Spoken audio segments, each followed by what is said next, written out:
চা শ্রমিকদের প্রতি মালিকদের আরও যত্নবান হওয়ার আহ্বান জানিয়েছেন প্রধানমন্ত্রী শেখ হাসিনা। প্রধানমন্ত্রী বলেন, তাদের প্রতি যত্ন নিলে উৎপাদন বাড়বে।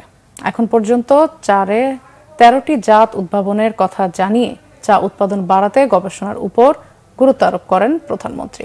শেখ হাসিনা বলেন, শুধু চা বিক্রি করলে চলবে না, চায়ের সাথে বিভিন্ন অ্যারোমা বা ভ্যালু অ্যাড করে বিশ্ব চায়ের বাজারে প্রবেশ করতে হবে। রাজধানীর ওসমানী স্মৃতি মিলনায়তনে জাতীয় চা দিবসের অনুষ্ঠানে প্রধানমন্ত্রী এসব কথা বলেন। অনুষ্ঠানে চা রপ্তানি, উন্নত মানের চা উৎপাদন সহ বিভিন্ন ক্যাটাগরিতে জাতীয় চা পুরস্কার বিজয়ীদের হাতে তুলে দেন প্রধানমন্ত্রী শেখ হাসিনা।